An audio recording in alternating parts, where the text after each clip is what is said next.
Hi, hello, this is Debbie Skyrme, and I'm Celebrant Spain. And as you can imagine, I'm a celebrant in Spain, but I have somebody else with me here today who's not in Spain. Who are you and where are you? So a little tip is Kalimera, good morning from Greece, from the beautiful island of Rhodes. My name is Sarah Hatjipavlis, and I am the face behind Grecian Ceremonies, and I am a wedding celebrant in Greece. And we're Happy to be here today. Sarah and I are so excited at the moment because spring has well and truly sprung, and the Mediterranean countries are so glorious in March and April and May. So what's it like round by you at the moment, Sarah? Well, I've got to tell you, it's probably getting on for 18, 19, 20 degrees outside. It's blue skies, sunny. Yeah, in the evenings a little damp, need a jacket, but it really feels the almonds are in bloom. That's a really big sign for the beginning of spring. I think I saw you post a picture. We have the same here. So yeah, it really feels like spring is what is spring as far as I'm concerned. Oh, the almonds, they're like little pink powder puffs that just explode in the countryside, don't they? They're gorgeous. We're very lucky, you know, that we live in such beautiful areas of the world. Especially right now it's spring, it just feels, well, you know, we don't really, I don't know what you feel like for you, but we don't really ever have a very serious winter. Do you? No, we have a couple of rainy days, and that's really special because we need the rain, and that means that you can stay indoors because we live our lives outside, as do you. So we relish the cold days and the rainy days. That's true, I suppose, in a way, but we're very lucky. I think I've seen you right. You have over 300 days of sunshine a year where you are. Yeah, and here Rhodes is known as the island of the sun. So again, that's its name, and that's because again, so much sun, so many sunny days. So I think wherever we live, it's a great choice for any couple that's looking to have any sort of wedding or vow renewal ceremony in either places. I think, I don't know, what leads people to your area, Debbie? What types? What do you like about? What do you talk about? Well, it's absolutely the Mediterranean climate.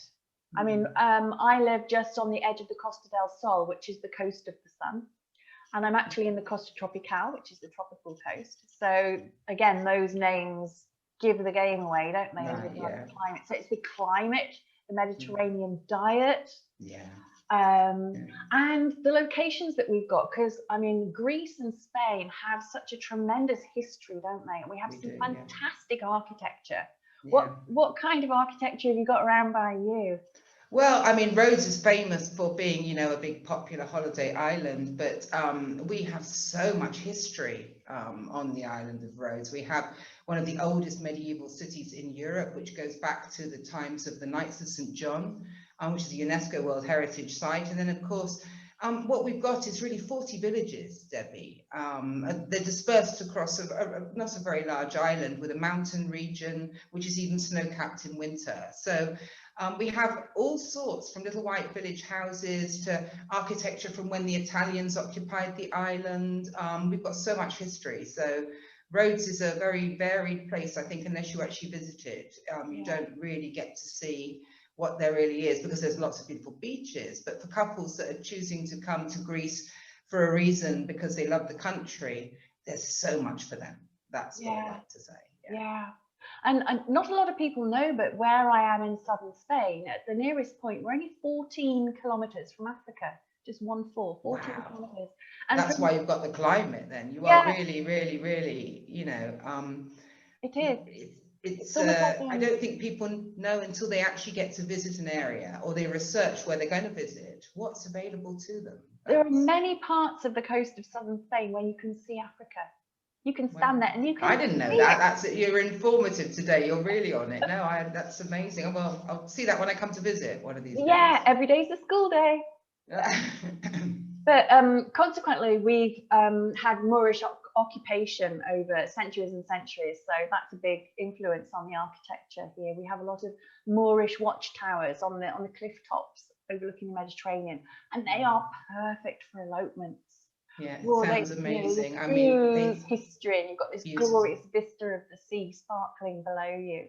Beautiful. It seems to be even more important for a couple on their own where they have their ceremony, because if they've made that decision to travel and have an intimate ceremony. The actual spot is going to be either something perhaps that they've perhaps been before and it's a special spot that they have always had in mind, or it's something just so dreamy, just something that's so inside them when they see that's what they know it's for them. And I think that there's so many places out there for couples that are looking for something really intimate. I've had a rush of people asking actually for things like where they could renew their vows on the island of Rhodes. And you know, obviously with a ceremony that is it's not a church ceremony. I'm not a minister. You cannot use a Greek Orthodox church. You know, I'm sure it's probably the same in your area. But there's so many other options for, you know, areas off the beach, as you suggested, out in the countryside, you know, in the gardens of their villa or their hotel. Just so beautiful. So I'm getting a lot of people asking about that just recently. We have here what they call ermitas, and an ermita is a hermitage. So it is a religious building, and it usually houses a religious artifact, or it's in the name of a particular saint. And they're so pretty, you know, they're little whitewashed buildings with a cross. And you don't have to go inside, you can just be in the gardens. So I mean, I'm not necessarily a religious celebrant, but I embrace, like you, all religions. So if somebody wants to have a ceremony in the gardens of an ermita, then it's beautiful. Absolutely beautiful. Same for any couples that catch this, because another thing I meant to mention, they ask about being, you know, having their ceremony outside a little white church, and of course that's possible. You see so many pictures of couples having weddings outside little white churches. These little white churches are normally within the grounds of a hotel. They're normally, or they're part of the Greek Orthodox Church that is allowing a wedding to take place in a symbolic manner outside of the doors. So it's not every little white church that you can do. You can't just roll up and have your little ceremony, but there's many, many options. And I'm sure it's the same type of thing for you, probably. I don't know. Yeah, and because you're on the spot, you know the ones that you can and the ones that you can't. Well, you've got the contacts, haven't you? If you live in the place, you know the people. And I think you've been a fair few years in your area, haven't you? How long have you lived there? 11, yeah. Well, I've done, I don't know, I don't even want to tell you how many years I've lived on the island of Rhodes, because it ages me and I'm feeling incredibly young, but it's 30. And over those amount of years and the amount of people, when you work with couples for many, many years, you get to know the type of couple and the type of place they might like. You kind of become intuitive. Once you've had a couple of messages, you kind of think, well, they'd like it there, or they're not, that's not for them, you know. So. And top tip for any couples that are going to come out on an elopement, particularly if you're going to have like a wedding moon, if you want to come out on holiday and you want to have a last minute ceremony, you don't necessarily have to rent a venue.